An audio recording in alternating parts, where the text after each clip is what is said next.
Yli 3 vuosikymmenen ajan Saddam Hussein hallitsi Irakia täydellisellä vallalla, pakottaen tottelevaisuutta sotien, sorron ja kaikkialle maahan ulottuvan valvontajärjestelmän kautta. Hänen käskyvallassaan käynnistettiin laajamittaisia sotilasoffensiiveja, täytettiin vankiloita vastustajilla ja toteutettiin puhdistuksia, jotka ulottuivat jopa hänen lähipiiriinsä. Valta toimi välineenä, joka oli luotu takaamaan hänen pysyvyytensä, ja sitä ylläpitivät väkivalta ja pelko. Jokainen ele oli suunniteltu heijastamaan ylivaltaa aina aukioille pystytetyistä patsaista virallisiin lähetyksiin, jotka toistivat hänen kuvaansa jatkuvasti. Hänen henkilökulttinsa saavutti tason, jossa uskollisuus sekoittui selviytymiseen. Tämä auktoriteetti alkoi murtua, kun ulkomaiset joukot saapuivat Bagdadiin huhtikuussa 2003. Alueellinen hallinta hävisi ja auktoriteetin symbolit kaadettiin kameroiden edessä. Hänen kaatumisensa myötä alkoivat oikeudenkäynnit. Oliko hänen julmuutensa se, joka johti hänen loppuunsa, vai ehdoton luottamus siihen, että häntä ei koskaan voiteta? Lapsuusluotien keskellä isätön lapsi, joka unelmoi Bagdadista. Saddam Hussein syntyi huhtikuussa 1937 Tikritin pölyisessä kolkassa. Hänen isänsä oli kuollut tai kadonnut ennen hänen syntymäänsä, jättäen hänen äitinsä leskeksi toisen pojan kanssa. Tämän epävarmuuden keskellä äiti päätti antaa vastasyntyneen veljensä perheelle.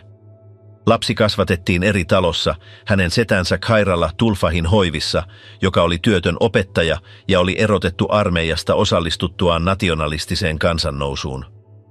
Ilmapiiri oli ankara. Pieni poika kasvoi huutojen, tiukkojen käskyjen ja jatkuvan tarinan keskellä vihollisista, jotka oli voitettava. Ei ollut tilaa hellyydelle tai leikeille. Hänen äitinsä, mentyään uudelleen naimisiin, vaati hänet takaisin vuosia myöhemmin. Lapsi ei halunnut palata, mutta hänet pakotettiin. Uudessa ympäristössä kohtelu paheni. Isäpuoli kielsi häneltä kiintymyksen, löi häntä ja yritti useammin kuin kerran päästä hänestä kokonaan eroon. Saddam pakeni useita kertoja ja palasi aina setänsä luokse. Khairallahin hahmosta tuli hallitseva.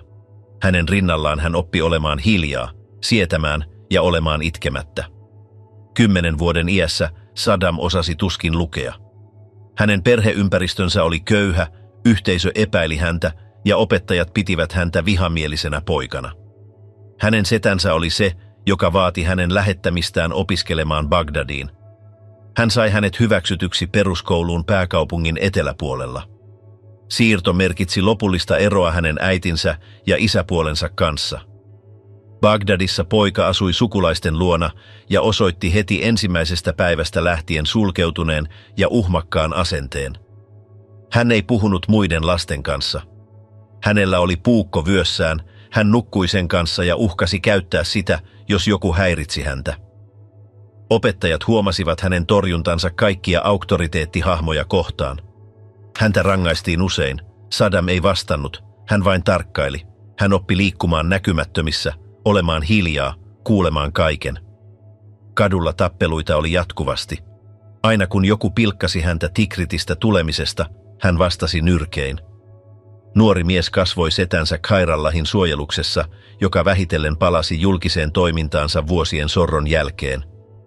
Sisäisestä maanpaostaan hän jatkoi syvän vihan vaalimista Hashemiittien monarkiaa vastaan, erityisesti kuningas Faisal II ja hänen brittiläisiä liittolaisiaan kohtaan. Joka ilta hän puhui petoksesta, antautumisesta ja rappiosta. Saddam kuunteli silmää räpäyttämättä.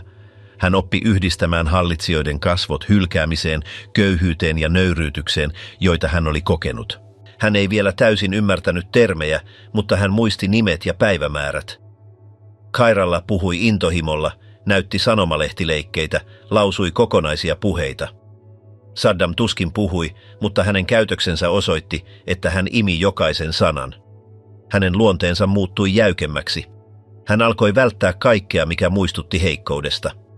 Hän torjui kiintymyksen osoitukset, kieltäytyi osallistumasta koulun toimintoihin ja mieluummin käveli yksin Bagdadin kujilla kuin leikki muiden lasten kanssa. Väkivalta tuntui hänestä luonnolliselta.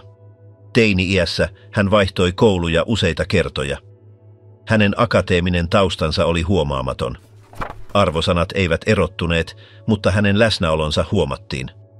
Hänellä oli aina sama kuiva ilme, sama tuijottava katse. Jotkut opettajat pelkäsivät ojentaa häntä. Hän ei loukannut tai uhmannut avoimesti, mutta hänen hiljaisuutensa oli uhkaavaa. Muut oppilaat oppivat välttämään häntä.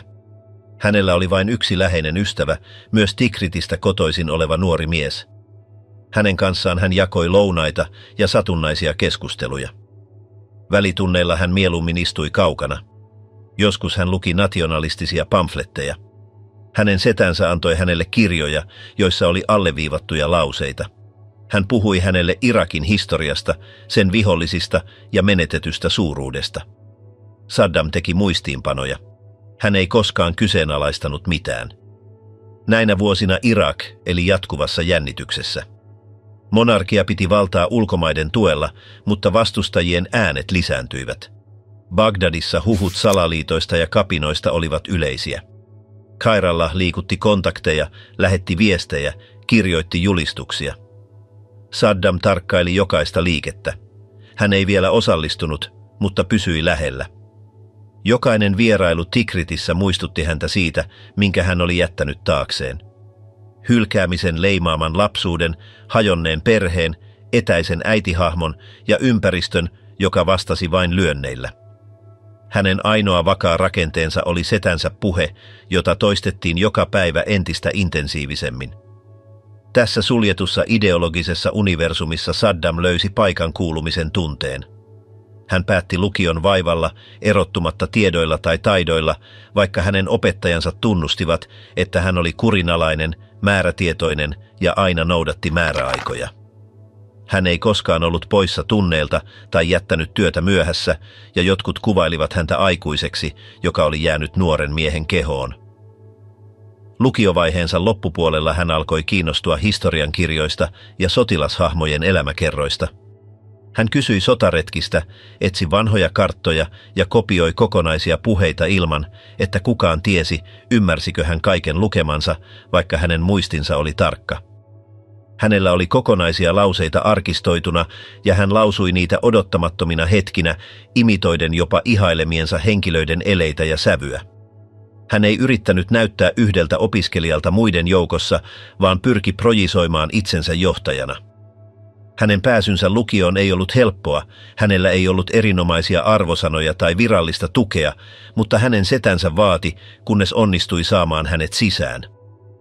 Tässä uudessa ympäristössä Saddam piti yllä samaa rutiinia kuin aina.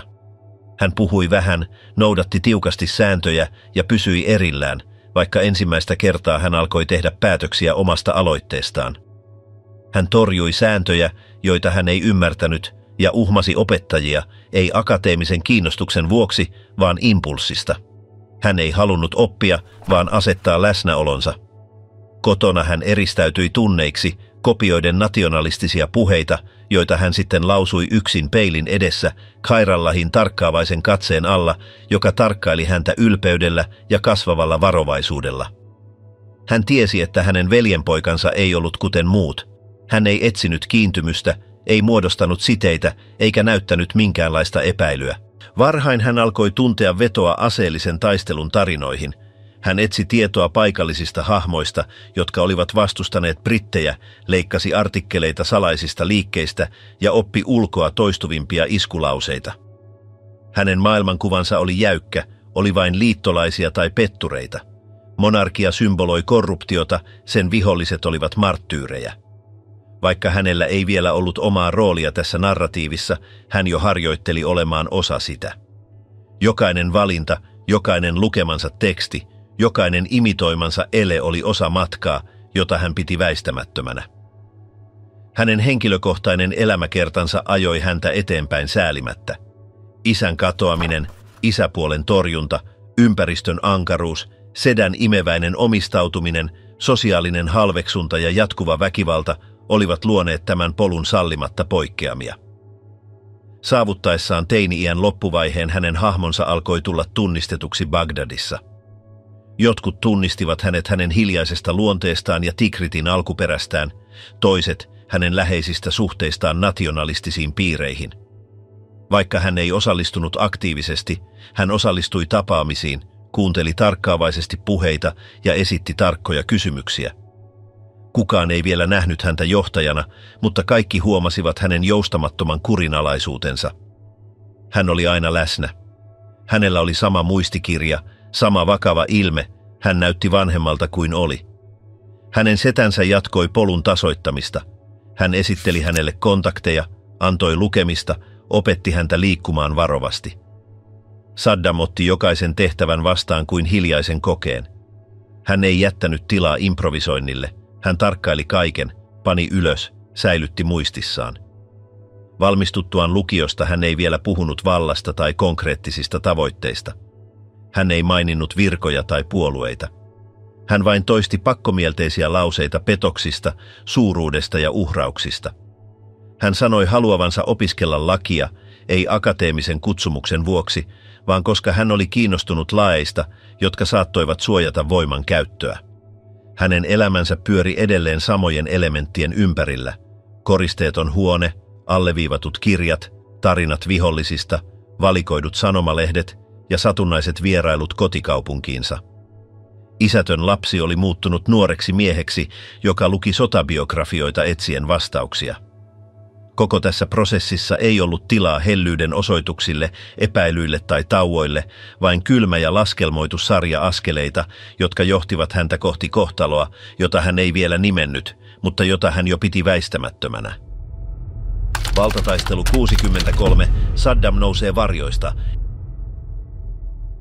Vuoden 1957 alussa, vielä alle 20 vuoden iässä, Saddam alkoi liittyä maanalaisiin ryhmiin, jotka levittivät pamfletteja ja keskustelivat vallankumouksellisista ajatuksista suljetuissa tiloissa. Baath-puolue oli vasta raivaamassa tietään Irakissa ilman vankkaa rakennetta, heikolla sotilaallisella läsnäololla ja vähillä vakailla johtajilla.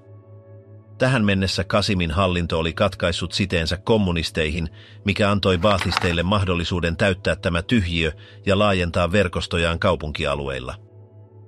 Saddam, joka oli juuri päässyt setänsä Khairallahin holhouksesta, löysi puolueen kurinalaisuudesta turvapaikan katujen epävakaisuudesta. Bagdadissa hän tapasi Fauzi al-Qaisin, joka järjesti viikoittaisia tapaamisia huomaamattomissa asunnoissa ja joka esitteli hänelle manifestien käsittelyn ja puolueen poliittisen retoriikan. Aluksi vanhemmat kaaderit katsoivat häntä epäillen hänen nuoruutensa ja koulutuksen puutteen vuoksi, mutta hänen jatkuva tottelevaisuutensa, täydellinen sopeutuminen sisäiseen linjaan ja kyky toimia epäröimättä ansaitsivat hänelle paikan liikkeessä. Pian hän sai pienempiä tehtäviä, kuten asiakirjojen ja pamflettien kuljettamisen ja myöhemmin valvontatehtäviä soluille, joita epäiltiin soluttautumisesta. Tämän edistymisen myötä nuori mies Tikritistä alkoi integroitua sisäiseen turvallisuuteen varattuihin tiloihin, joissa keskusteltiin päättäväisemmistä toimenpiteistä. 2 vuotta myöhemmin, vuoden 1959 alkukuukausina, poliittinen tilanne oli muuttunut vihamielisemmäksi. Hallitus piti baathisteja syrjäytettyinä, mikä sai puolueen osat järjestämään suunnitelman Qasimin eliminoimiseksi. Kokouksia pidettiin eri taloissa ja niihin osallistuivat liittoutuneet upseerit ja henkilöt kuten Uday Yassin, joka vastasi pakoreiteistä. Saddam valittiin osaksi ryhmää, joka toteuttaisi operaation. Suunnitelma oli pysäyttää valtionpäämiehen Saattue al-Rashidin alueella, ampua strategisista kohdista ja paeta ennen kuin saattajat ehtisivät reagoida. Sovittuna päivänä hyökkääjät asettuivat suunnitelluille paikoilleen ja avasivat tulen, kun ajoneuvo ilmestyi. Qasim haavoittui, mutta onnistui selviytymään. 1 hyökkääjistä kaatui tulituksen aikana ja useita pidätettiin. Saddam, joka haavoittui luodista jalkaansa, onnistui pakenemaan juoksemalla kujia pitkin, vaihtamalla vaatteita ja piiloutumalla ystävien luo. Sympatisoijien verkoston ansiosta hänet siirrettiin ensin Tikritiin ja sitten pohjoiseen, kunnes hän ylitti Syyrian rajan. Tämä hiljainen pako teki hänestä kunnioitetun hahmon puolueen sisällä, vaikka hänen nimeään ei mainittu virallisissa raporteissa. Damaskoksessa baathistilähettiläät ottivat hänet vastaan, auttoivat häntä asettumaan ja välittivät johdolle yksityiskohdat hänen osallistumisestaan murhayritykseen. Vuoden 1960 puolivälissä ollessaan maanpaossa Saddam lähetettiin Kairoon jatkamaan koulutustaan, missä hän tutustui poliittisiin maanpakolaisiin eri arabimaista ja osallistui ideologisiin keskustelutapaamisiin. Vaikka hän vältti puhumista julkisesti, hän ansaitsi tovereidensa kunnioituksen täsmällisyydestään, valmiudestaan ottaa logistisia tehtäviä ja varautuneesta käyttäytymisestään.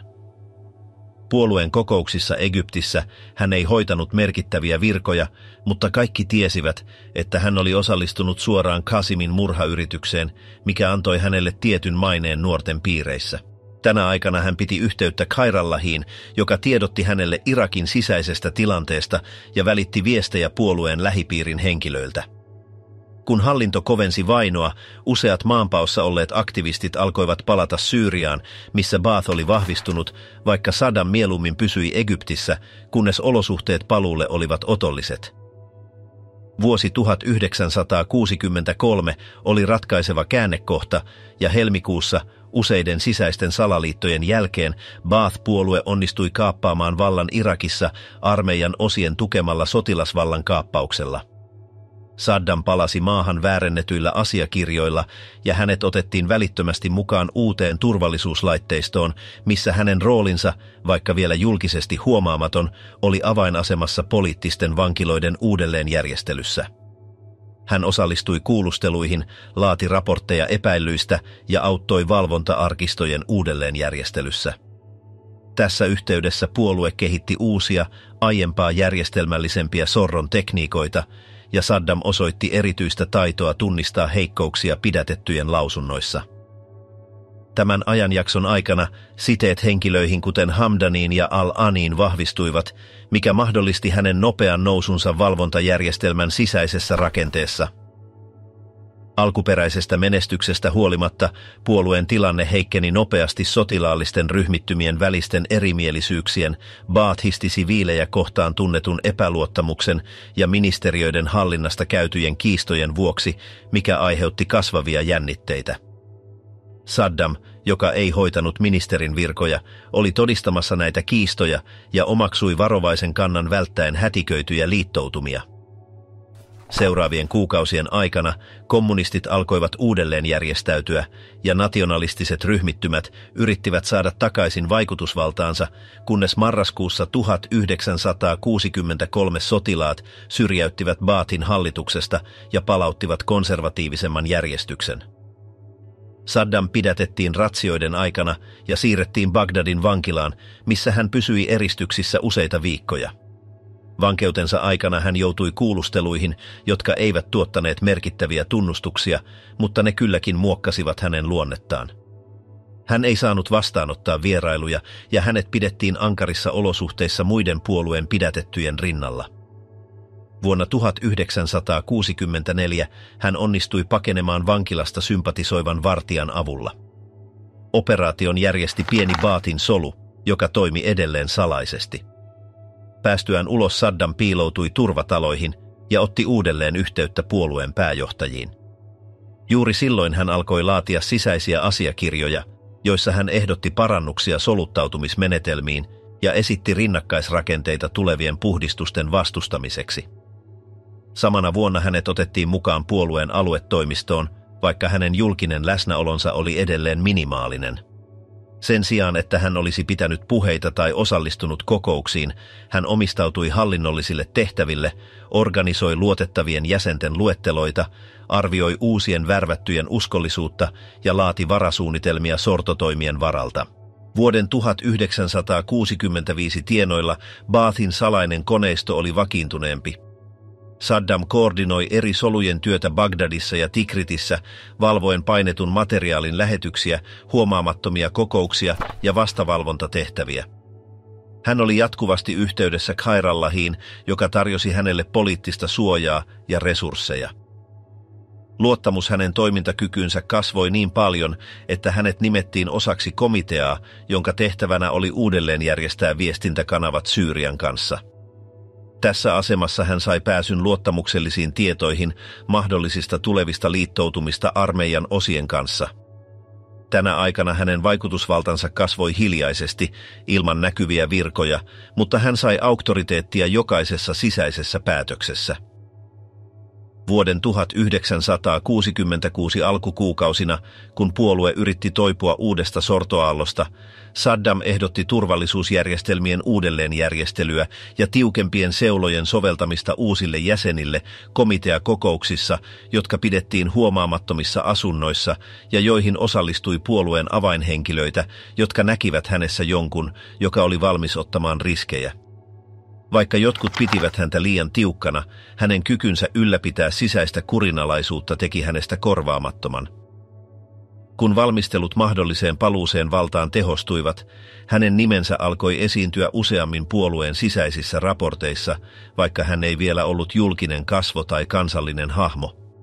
Hän pysyi varjoissa kutoen verkostoja, arvioiden liittolaisia, vakiinnuttaen rakenteita, ja kaikki osoitti, että kun hetki tulisi, hän olisi valmis ottamaan erilaisen roolin, vaikka hän ei vielä näyttänyt mieheltä, joka asettuisi keskelle näyttämöä.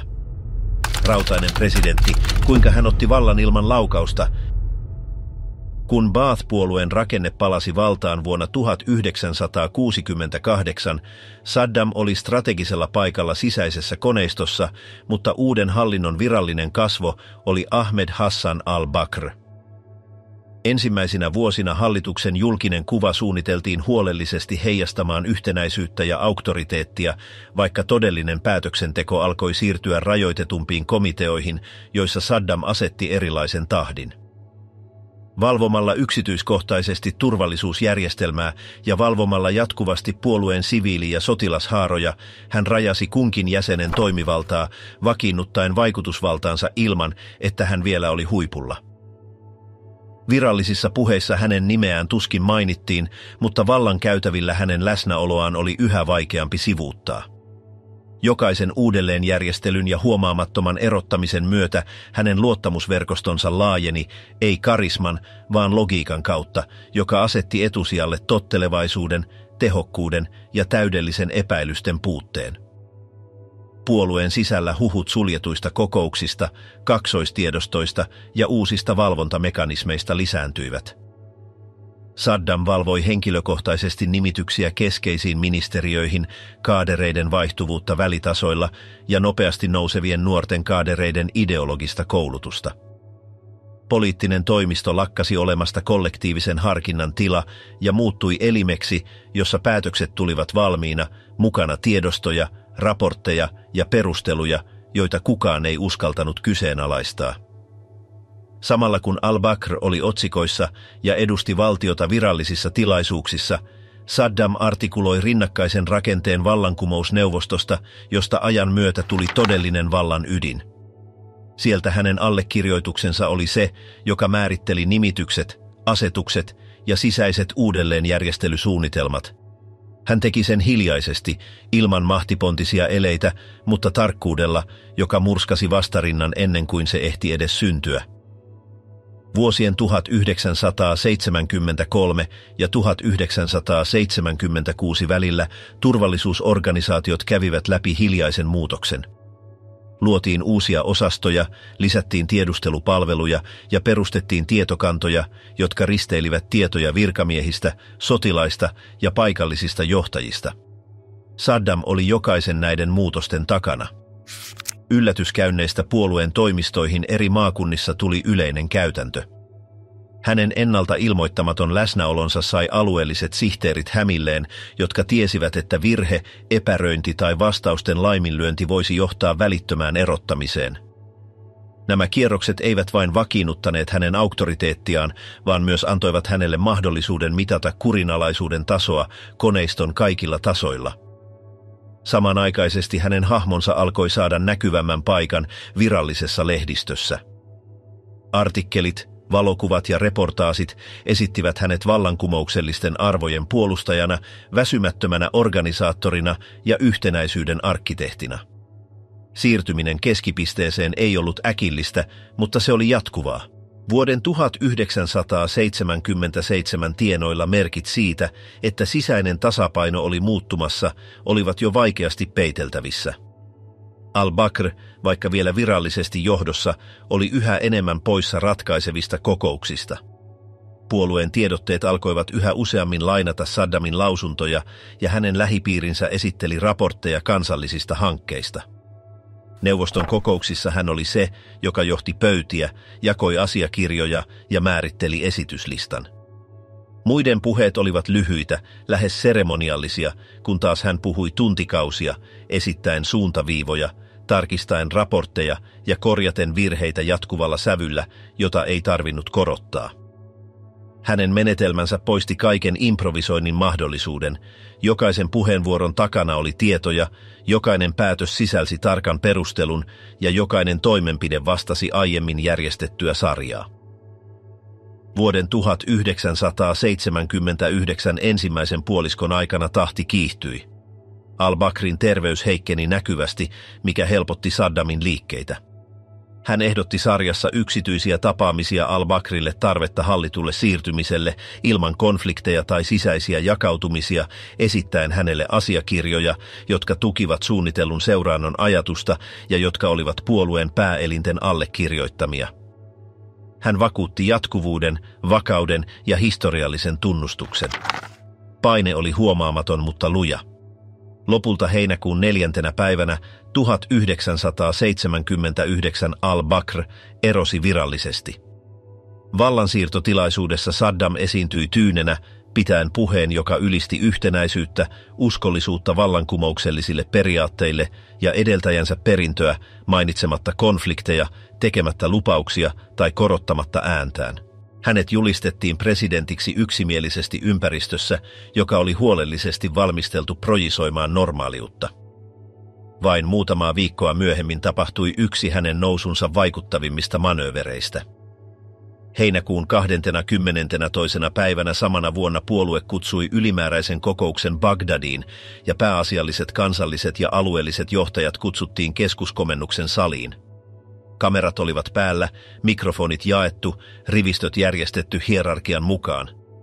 Saddam, jo valtionpäämiehenä, otti puheenvuoron ja ilmoitti, että sisäinen salaliitto oli löydetty.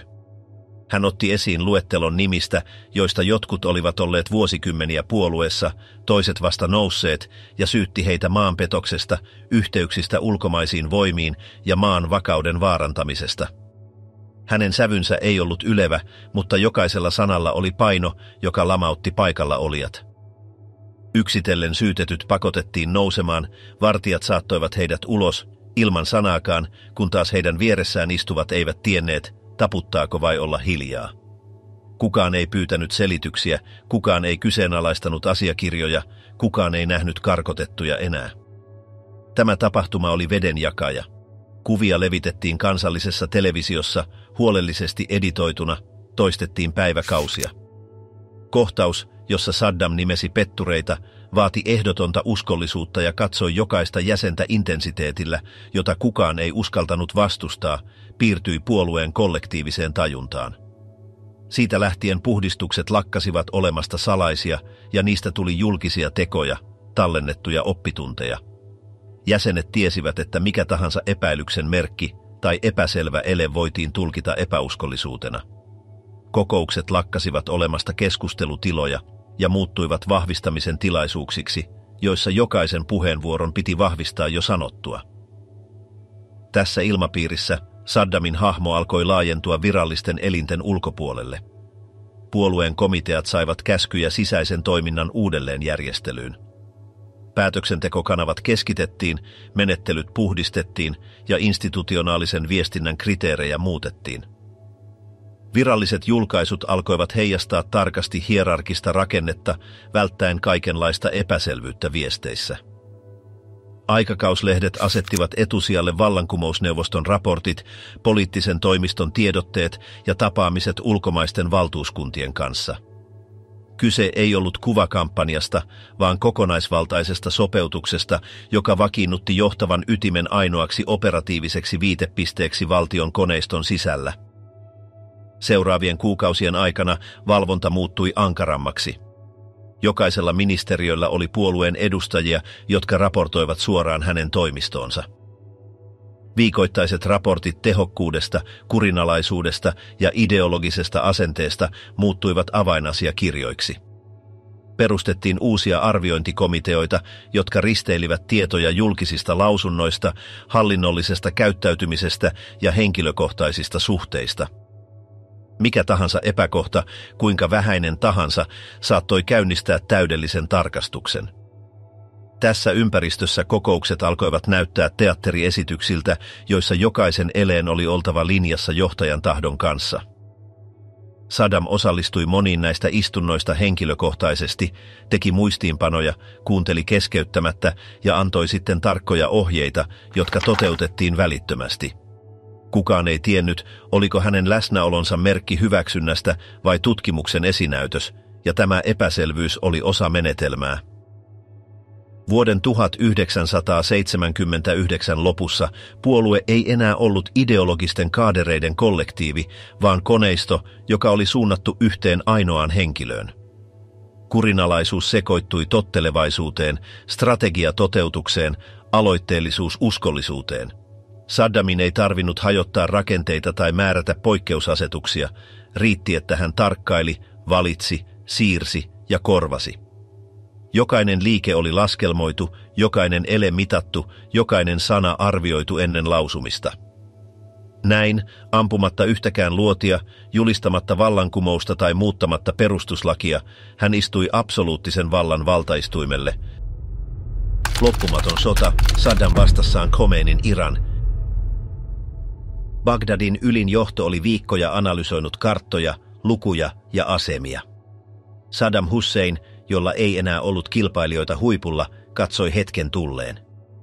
Koska islamilainen vallankumous oli yhä sekoittamassa Iranin hallinnon rivejä ja Persian armeijan puhdistus oli täydessä vauhdissa, itäraja näytti heikentyneeltä.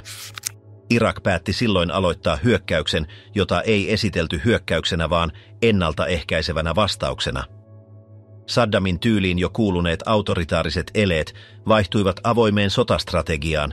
Suorilla käskyillä tankit, jalkaväki ja tykistö siirrettiin rajalle, ja ne ylittivät Shatt al-Arabin tavoitteenaan vallata avainalueita Etelä-Iranista.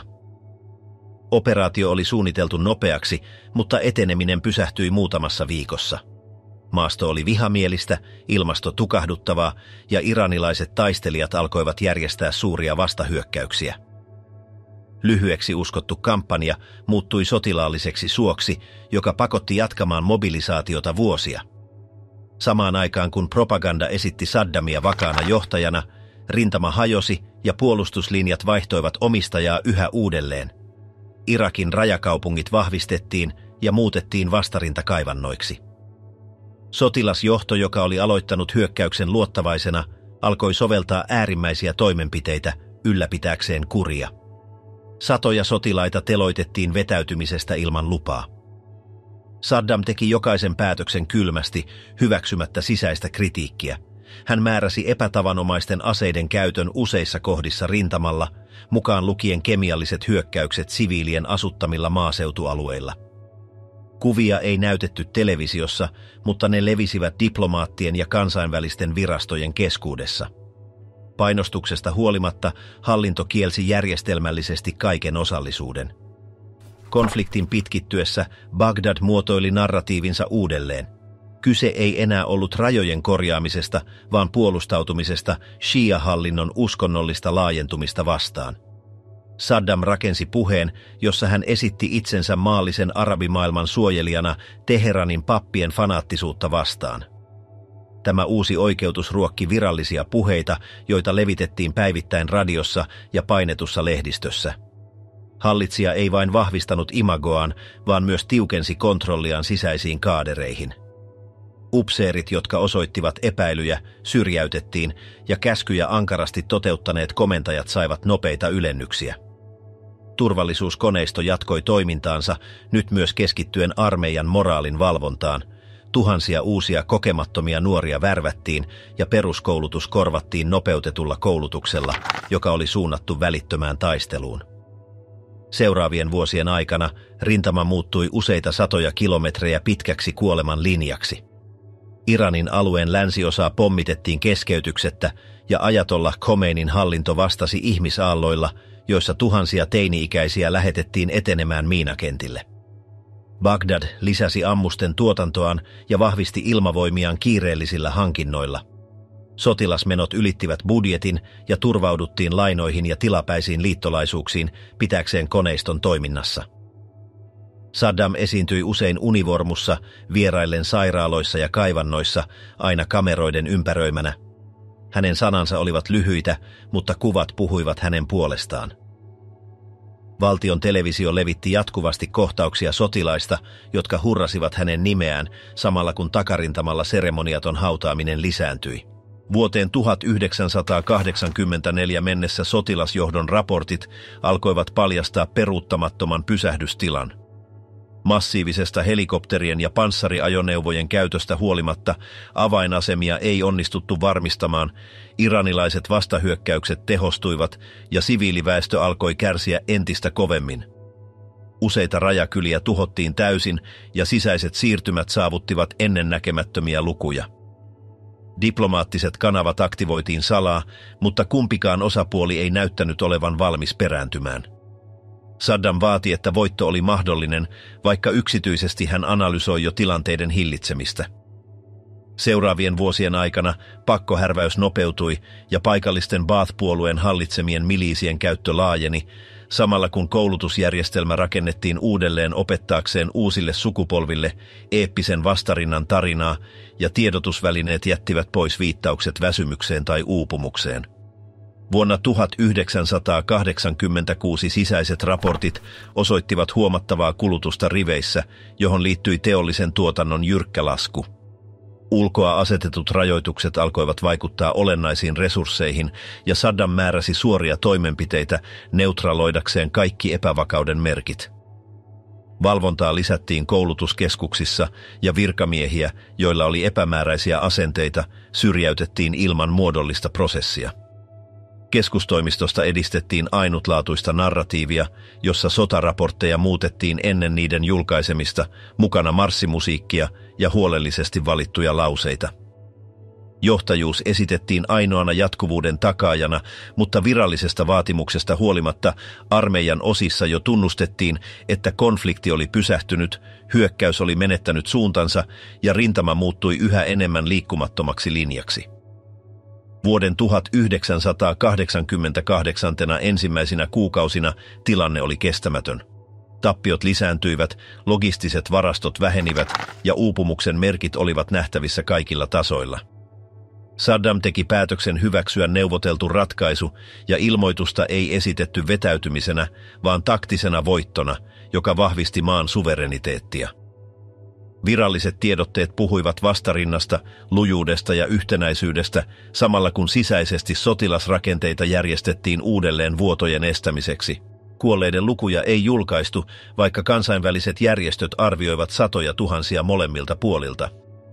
Bagdad ei sallinut ulkoisia arviointeja ja kaikki asiaan kuuluvat asiakirjat luokiteltiin. Konflikti päättyi ilman seremoniaa, ilman kulkueita tai mahtipontisia puheita. Maa oli selvinnyt, mutta hinnalla, joka leimaisi seuraavat vuosikymmenet. Saddam, joka oli aloittanut sodan itsevarmana johtajana ja valtiokoneiston täysin hallitsijana, nousi nyt kokemuksen kovettamana johtajana. Hänen komentotyylinsä oli vakiintunut tragedian keskellä ja kontrolli asevoimiin muuttui absoluuttiseksi. Sota Irania vastaan ei ollut jättänyt yksittäisiä sankareita tai selviä voittoja, mutta se oli vahvistanut hänen hahmonsa kulttia ja maa siirtyi uuteen vaiheeseen, tietämättä vielä, että toinen, mediaalisempi, yhteenotto oli tulossa. Aavikon saalis, kuvaitin valtaus ja ryöstely, alkutaipaleella vuonna 1990, kun arabimaille maksettavista veloista johtuvat pakotteet jatkuivat ja maan talous kärsi voittoa tuottamattoman sodan rasitteista, Saddam Hussein keskitti puheensa petoksen ja salaliiton ajatukseen. Toistuvissa tapaamisissa puolueen korkeiden virkamiesten kanssa hän väitti, että tietyt Persianlahden maat olivat tarkoituksellisesti sabotoineet Irakin taloudellista vakautta. Kyse ei hänen mukaansa ollut vain öljykiistasta, vaan peitellystä poliittisesta aggressiosta. Hänen lähipiirissään edistettiin ajatusta siitä, että ainoa tapa palauttaa Irakin johtajuus oli rankaista vastuussa olevia. Noina viikkoina Kuwaitin nimi alkoi esiintyä yhä useammin sisäisissä raporteissa ja julkisissa puheissa. Vuosien ajan hallinnon narratiivi oli ollut, että Kuwait oli vain keinotekoisesti erotettu osa Irakin kansallisesta ruumiista, epäoikeudenmukaisten siirtomaasopimusten perintö. Tähän lisättiin teknisiä syytöksiä Kuwaitin monarkiaa vastaan, jota syytettiin öljyn salakavalasta pumppaamisesta jaetulla raja-alueella. Irakin hallitus väitti, että näitä kaivoja oli tahallisesti tyhjennetty ja että tämä toiminta oli käytännössä taloudellista aggressiota. Saddam käytti tätä argumenttia oikeuttaakseen yhä uhkaavamman asenteen. Arabitoimittajien konferensseissa hän antoi ymmärtää, että hänen kärsivällisyydellään oli rajansa, ja yhdessä näistä lausunnoista hän totesi, että niiden, jotka hyökkäsivät Irakia vastaan, oli maksettava hinta. Samaan aikaan diplomaattiset tapaamiset kahden hallituksen välillä epäonnistuivat ja Bagdad tulkitsi välitysehdotukset viivytysmanöövereiksi. Saddamin lähipiirin mukaan hänen päätöksensä oli jo tehty.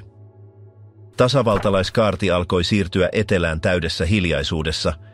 Ennakkoilmoituksia ei annettu ja vain rajallinen määrä komentajia oli tietoinen lopullisesta tavoitteesta.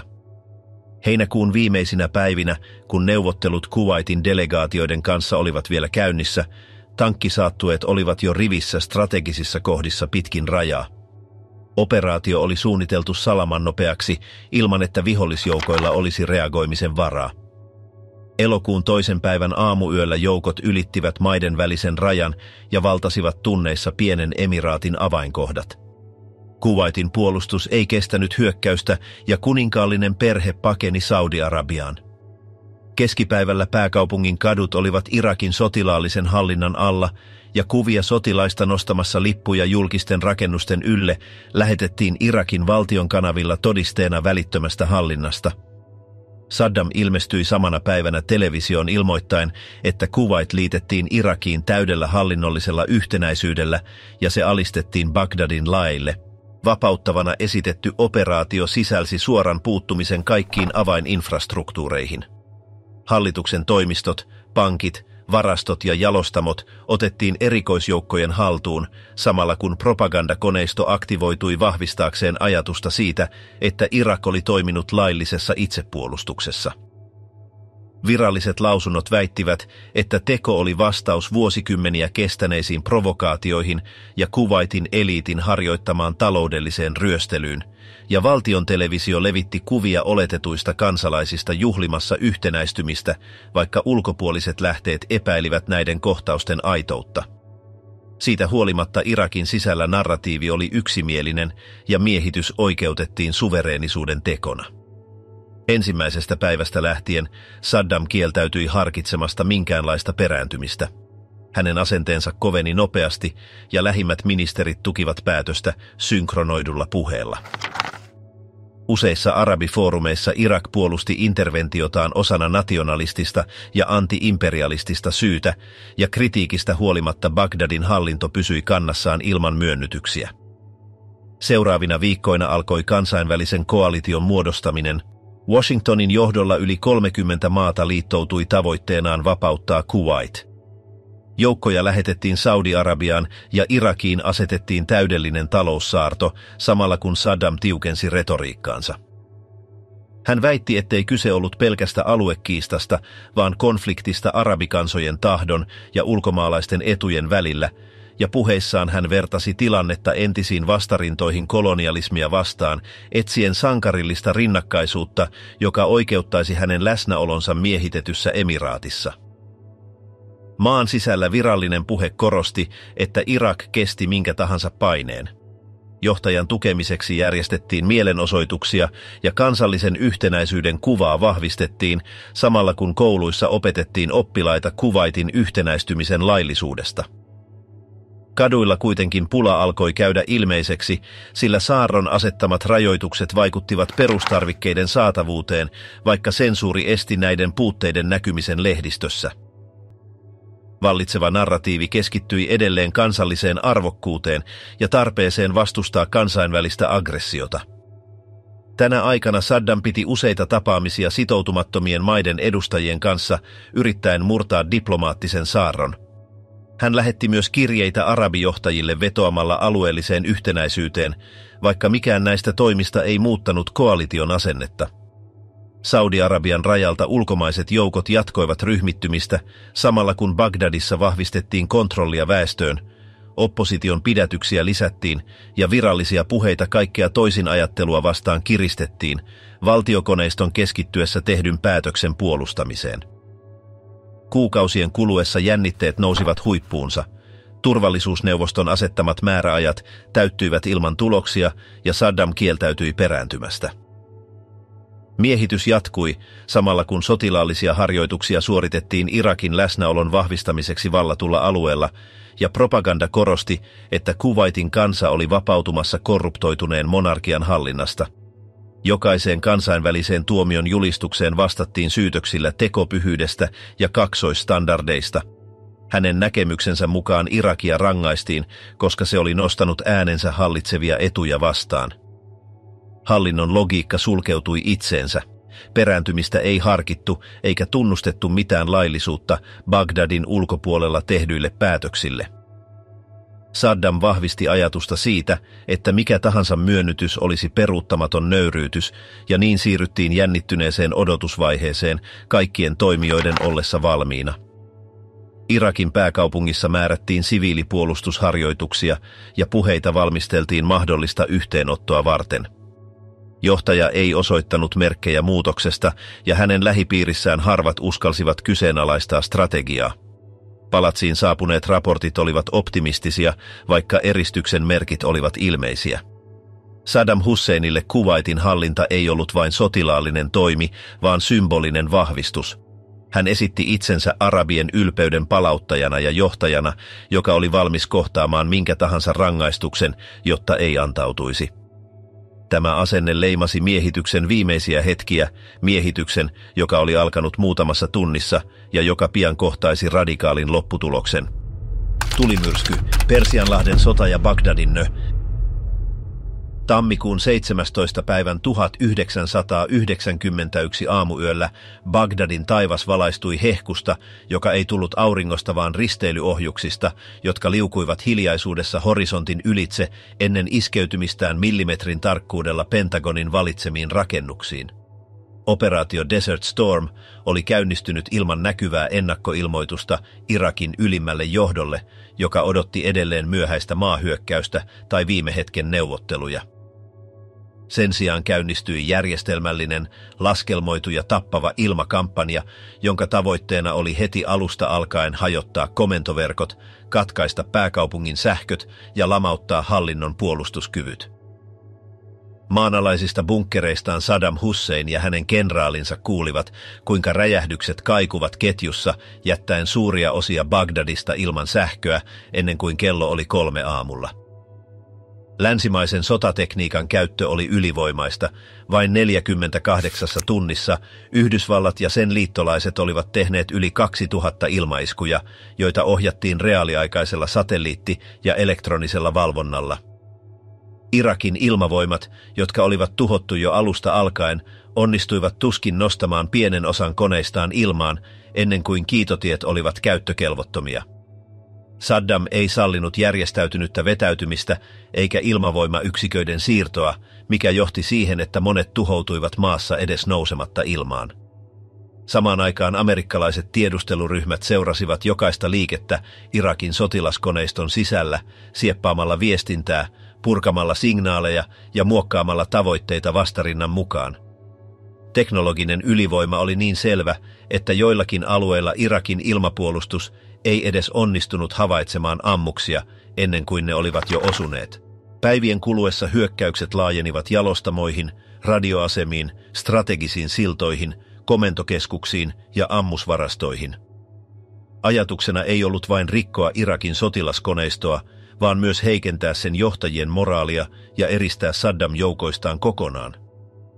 Irakin johtaja ei kuitenkaan osoittanut antautumisen merkkejä ja pysyi hiljaisuudessa ensimmäisten päivien ajan ilman julkisia esiintymisiä, piileskellen paikoissa, jotka olivat tuntemattomia jopa hänen lähipiirilleen. Vasta kun televisiolähetykset palautettiin joillekin alueille, hän ilmestyi lyhyesti nauhoituksissa, joissa hän näytti rauhalliselta ja uhmasi hyökkääjiä, vaikka psykologinen vaikutus oli jo ilmeinen. Monet hänen upseereistaan olivat menettäneet yhteyden komentoketjuun, käskyt saapuivat myöhässä tai eivät lainkaan, ja koordinointi yksiköiden välillä oli käytännössä olematonta. Kenraali Schwarzkopf ja hänen tiiminsä, tietoisina siitä, että maahyökkäys voisi maksaa monia ihmishenkiä, venyttivät ilmavaihetta mahdollisimman pitkälle. Yli kuukauden ajan koalitio pommitti taukoamatta yli 1500 sotilaskohdetta sekä muita Irakin logistiikalle elintärkeitä infrastruktuureja. Polttoainekeskukset, tietoliikennekeskukset, korjauspajat ja jopa ammusbunkkerit pelkistyivät raunioiksi. Tarkoituksena oli jättää Saddamin armeijalle todellinen liikkumavara, kun maavaihe alkoi.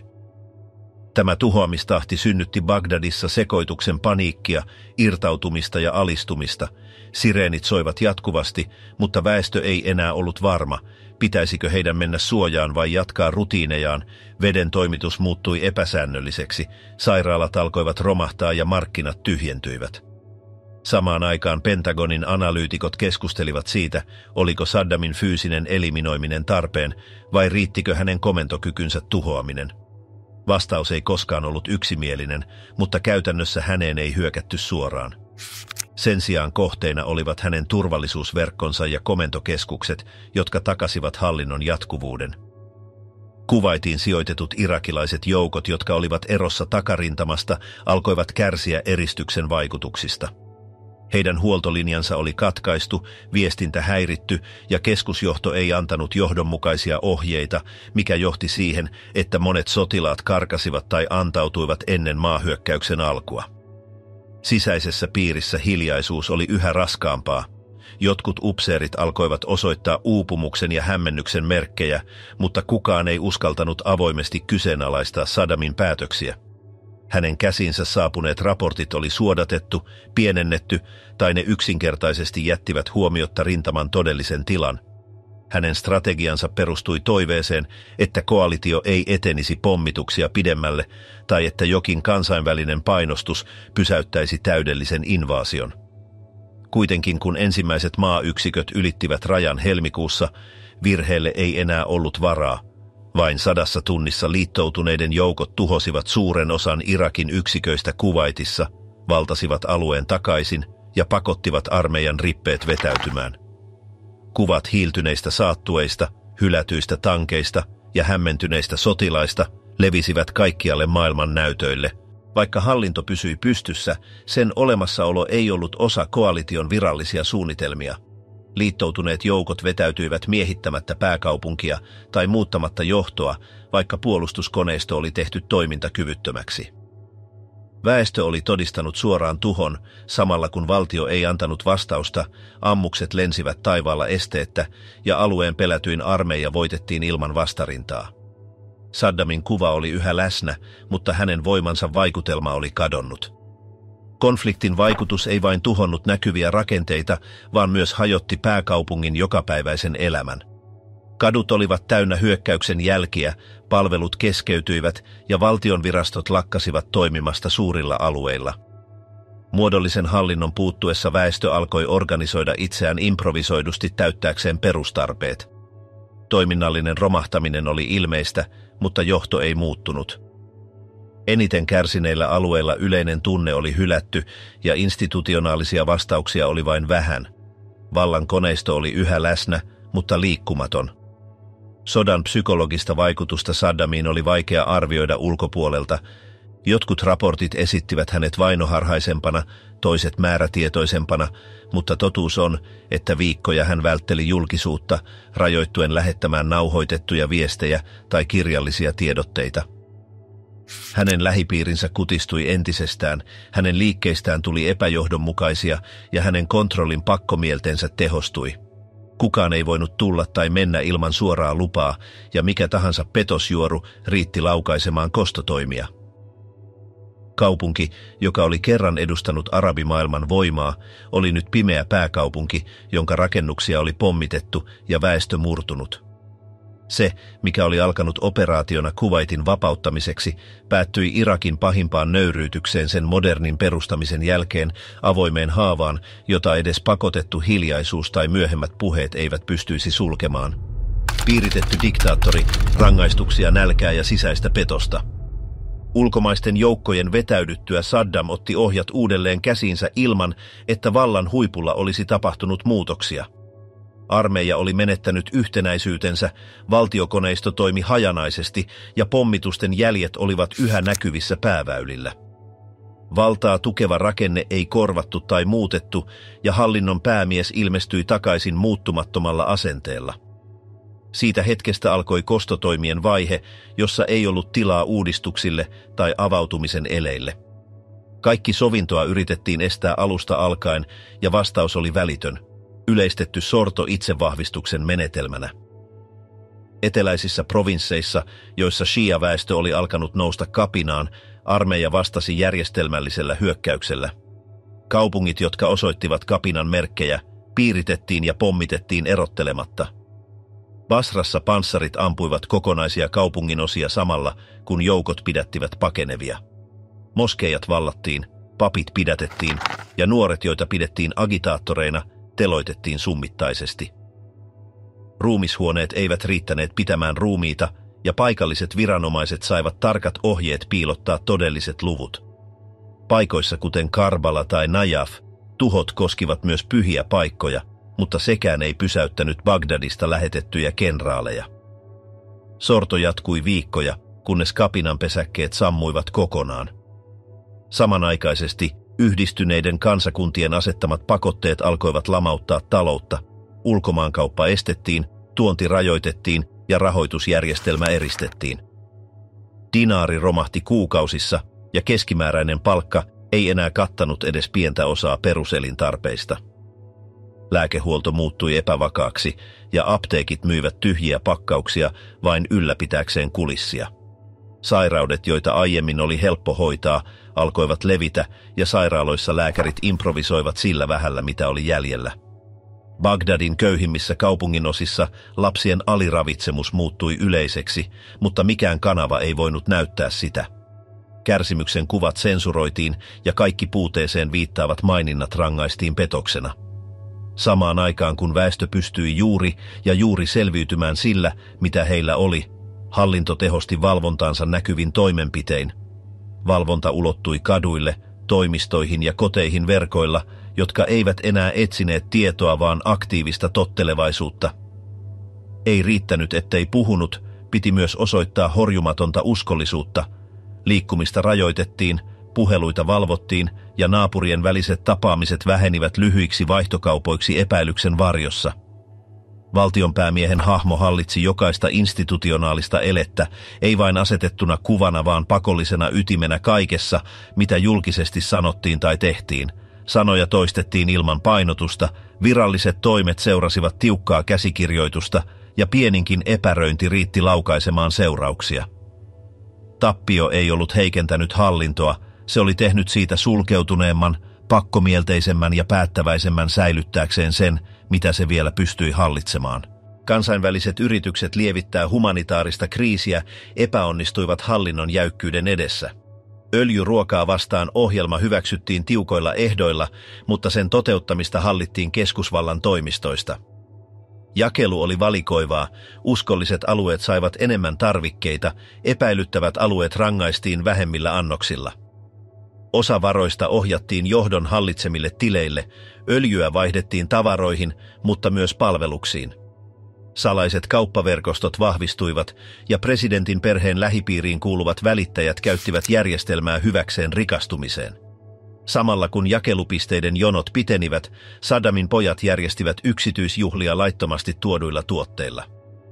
Diktaattorin hahmo pysyi kaikkialla läsnä. Kansainvälisestä eristyksestä huolimatta hän järjesti julkisia tapahtumia osoittaakseen olevansa luja ja varma. Virallisissa tilaisuuksissa hän esiintyi upseerien ja virkamiesten ympäröimänä, vaikka monet heistä eivät enää luottaneet järjestelmän vakauteen ja uskollisuudet olivat muuttuneet hauraiksi.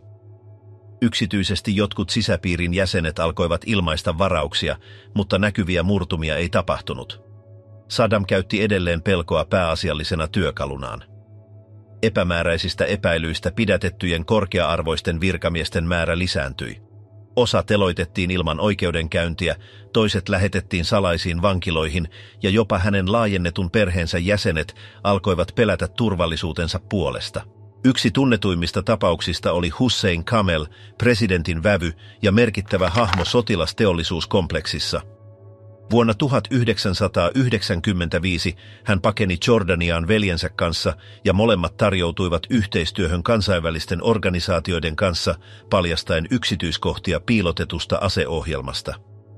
Vaikutus oli välitön ja Saddam pysyi hiljaa useita päiviä. Kun hän lopulta reagoi, hän teki sen moniselitteisellä strategialla, sillä hän teeskenteli julkisesti, että petos ei ollut vaikuttanut häneen ja ilmoitti, että karkurit olivat vapaita palaamaan, jos he niin halusivat. Kuukausia myöhemmin, kun Kamel-veljekset palasivat luottaen lupauksiin, heidät tapettiin heidän oman heimonsa jäsenten järjestämässä väijytyksessä, ja viesti oli selvä. Mikään uskottomuus, olipa se kuinka läheinen tahansa, ei jäisi rankaisematta. Jännitys sotilasrakenteessa kasvoi myös.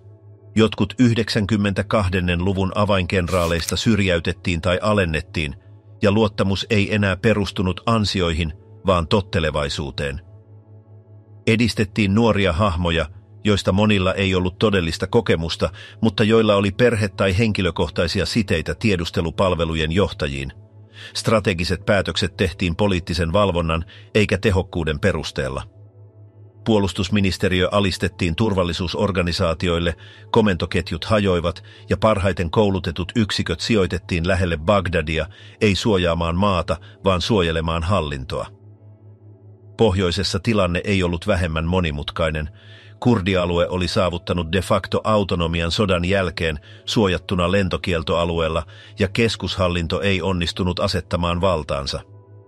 Tyhjiötä hyödynsivät paikalliset puolueet, mutta myös ulkopuoliset toimijat, ja Saddam vastasi eristämisellä. Kurdit jätettiin virallisten ohjelmien ulkopuolelle ja kaikki kommunikaatioyritykset ohjattiin epävirallisten lähettiläiden kautta. Maan jakautuminen vakiintui, vaikka puheissa toistettiin, että kansallinen yhtenäisyys oli taattu. Alueellinen valvonta väheni, mutta valvonta edelleen hallituilla alueilla muuttui sortavammaksi. Valvontatoimenpiteitä lisättiin taukoamatta, valvontajärjestelmiä vahvistettiin herkillä alueilla, sisäisen valvonnan arkistoja laajennettiin ja siviili- ja sotilaskäyttäytymistä valvoville toimistoille annettiin uusia tehtäviä. Jokainen päätös kulki hierarkkisen suodattimen läpi ja paikallinen aloite korvattiin keskeisten käskyjen mekaanisella toteuttamisella. Vallan koneisto ei enää delegoinut tai korjannut, se vain tarkkaili ja sanktioi. Taloudellisesta heikkenemisestä huolimatta Saddam ei vähentänyt turvallisuusmenojaan.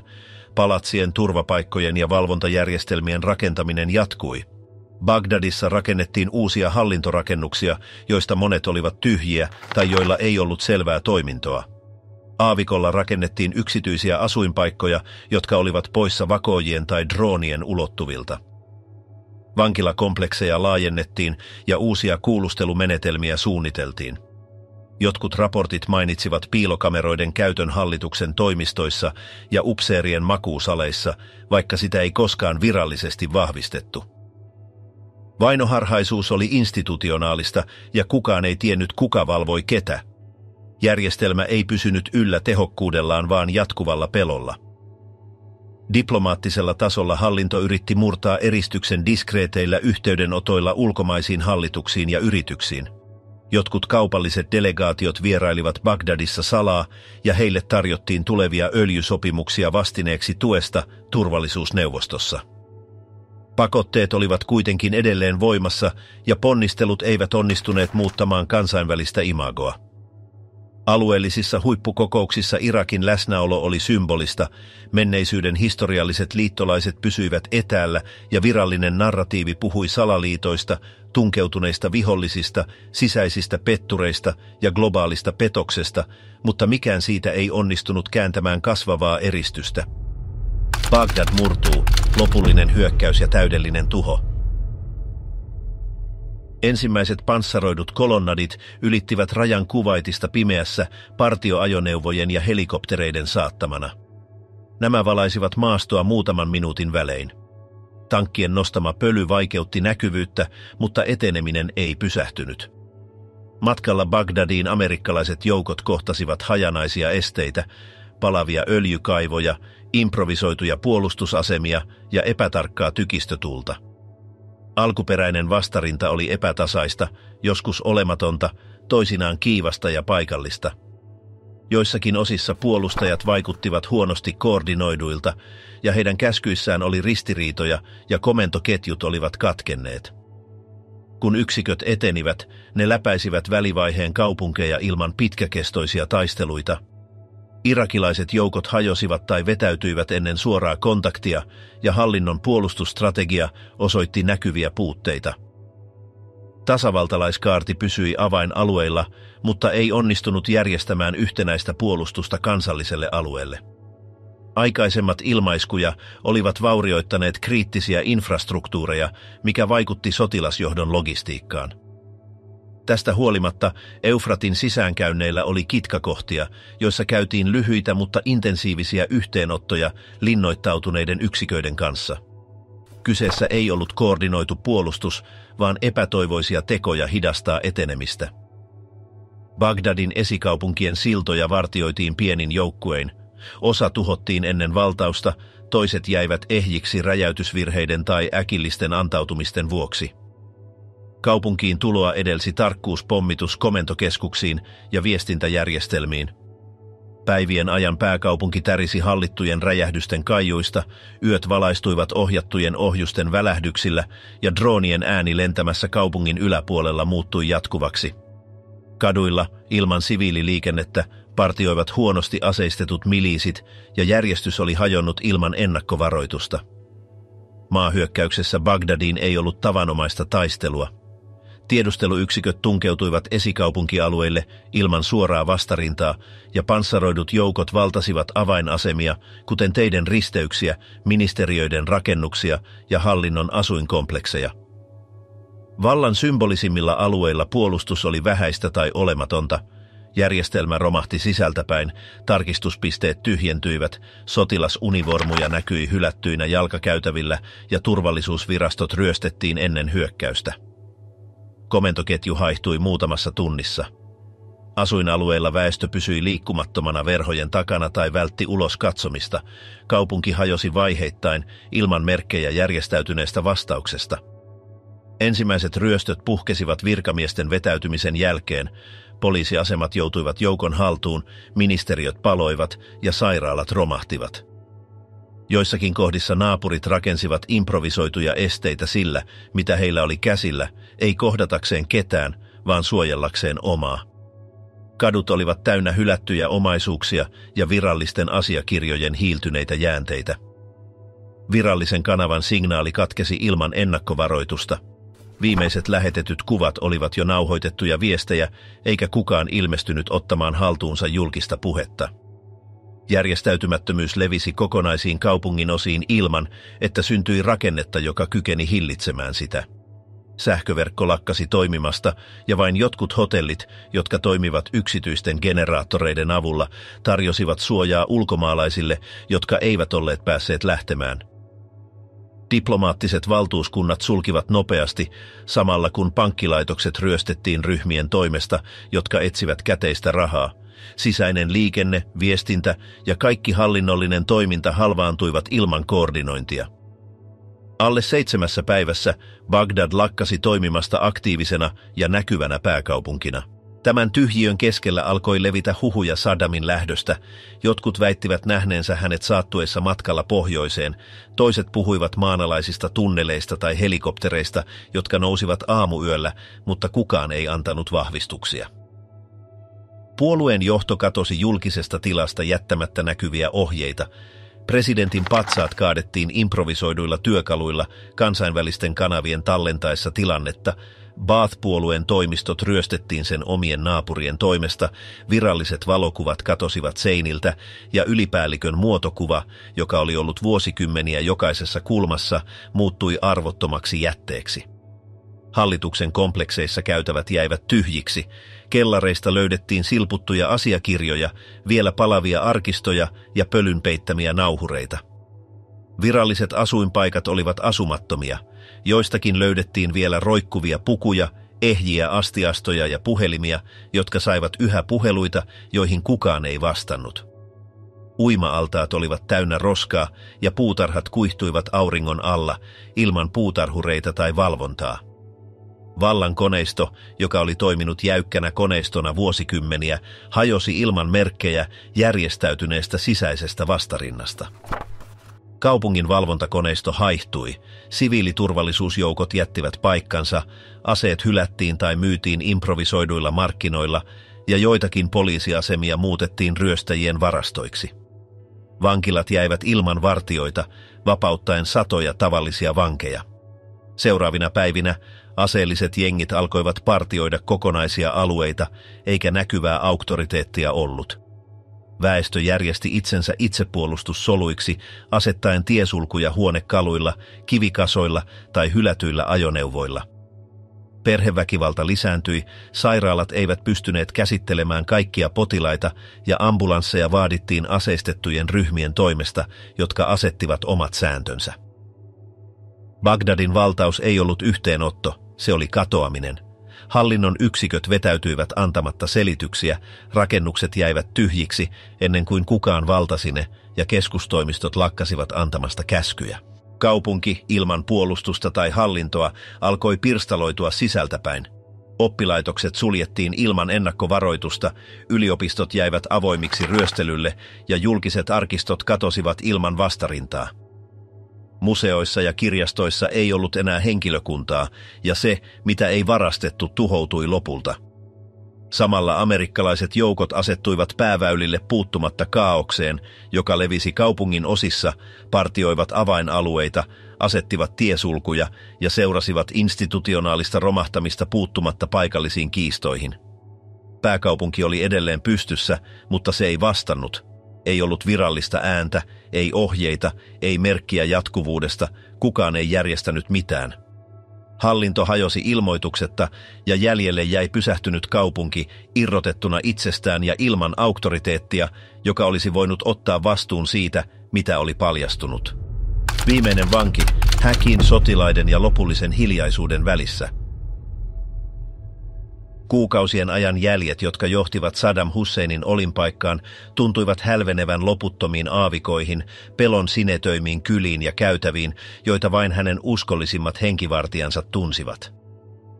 Kun hänet lopulta löydettiin, hän ei ollut ylellisten muurien takana eikä virallisen sotilaallisen suojelun alla, vaan maan alla kaivetussa kuopassa, johon pääsi nostamalla sementtilaatan tyhjän majan vieressä.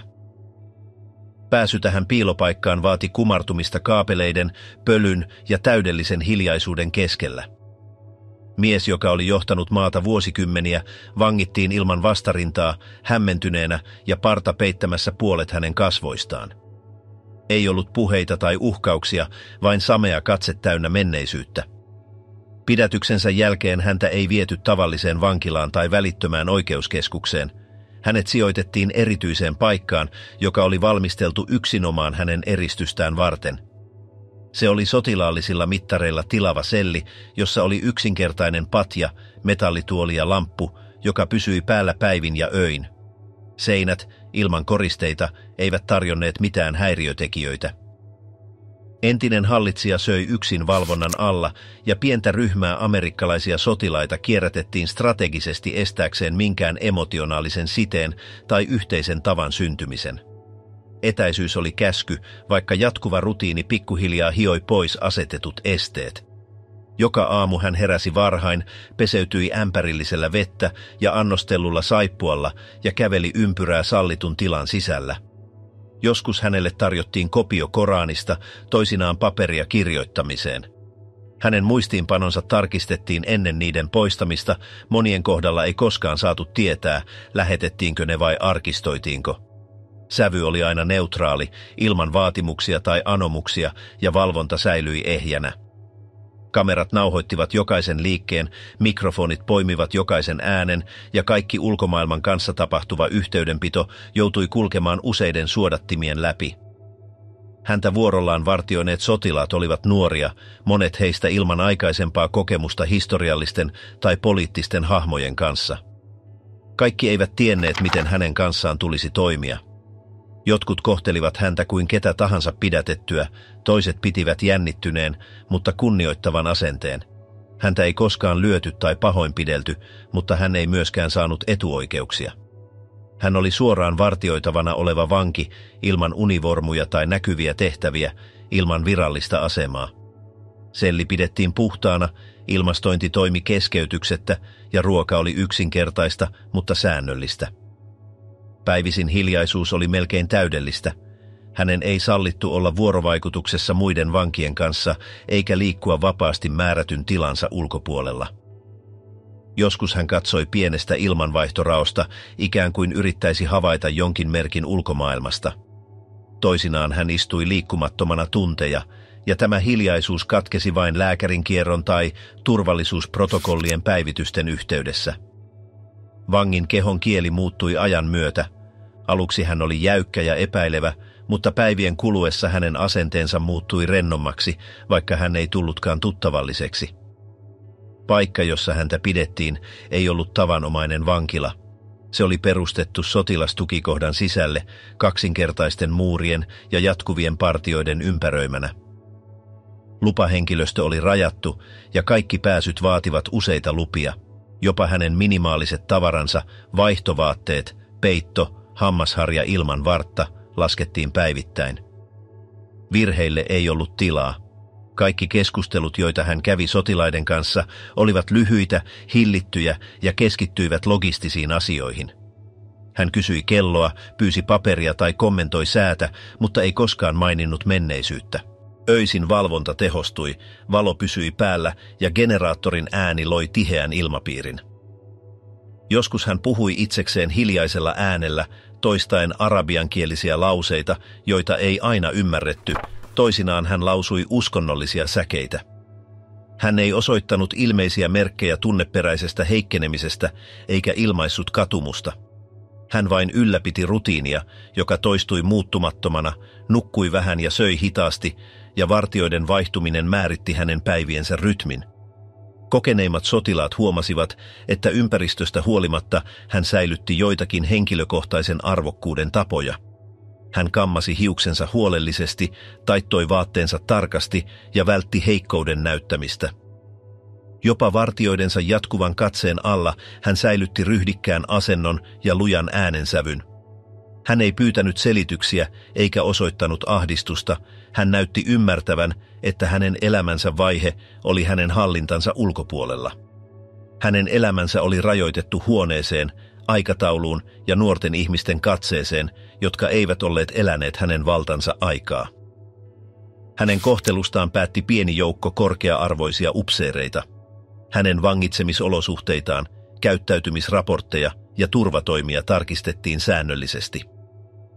Tavoitteena ei ollut rangaista tai provosoida, vaan ylläpitää hallittua neutraalisuutta. Hänelle ei myönnetty vierailuja, hänen ei sallittu antaa julkisia lausuntoja tai lähettää poliittisia viestejä. Hän oli virallisesti pidätetty tutkintavankeudessa, mutta käytännössä hän oli symboli, joka oli suljettu tarkasti hallittuun hiljaisuuteen. Viikkojen kuluessa sotilaita kierrätettiin, olosuhteita säädettiin hieman, mutta eristyksen ydin pysyi muuttumattomana. Hahmo, joka oli kerran hallinnut rautaisella kädellä, joka oli hallinnut puhujakorokkeita, tiedotusvälineitä ja armeijoita, käveli nyt ympyrää ikkunattomassa huoneessa, jossa aikaa ei mitattu puheissa tai päätöksissä, vaan ruokatarjottimissa, valvontakierroksissa ja muistikirjoissa, jotka olivat täynnä lauseita, joita kukaan ei lukenut. Mitä Saddam Husseinista oli jäljellä, ei ollut käskyjä, aseita tai seuraajia. Se oli rajattu läsnäolo, joka oli riippuvainen historiasta ja oikeudenkäynnistä, jota ei ollut vielä tullut. Viimeinen päivä. Joulukuun 30. vielä aamuyöllä Saddam Husseinia kuljettanut panssaroitu ajoneuvo pysähtyi betonirakennuksen eteen Kadhimia-kompleksissa, jossa siviiliasuiset Irakin hallituksen agentit ottivat vangin huostaansa ja luovuttivat laillisen määräyksen vastaavalle upseerille. Hän tarkisti asiakirjat ja antoi luvan saapua alueelle.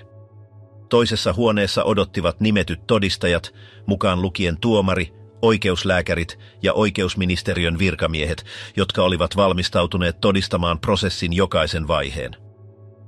Läheisessä huoneessa 3 huppupäistä miestä odotti hiljaisuudessa määrättyä tehtäväänsä, näyttämättä kasvojaan tai lausumatta sanaakaan.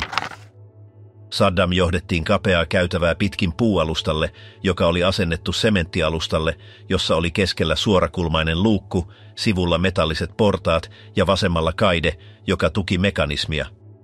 2 vartijaa tarttui hänen käsivarsiinsa ja saattoi hänet ylös, samalla kun toinen valmisteli köyttä.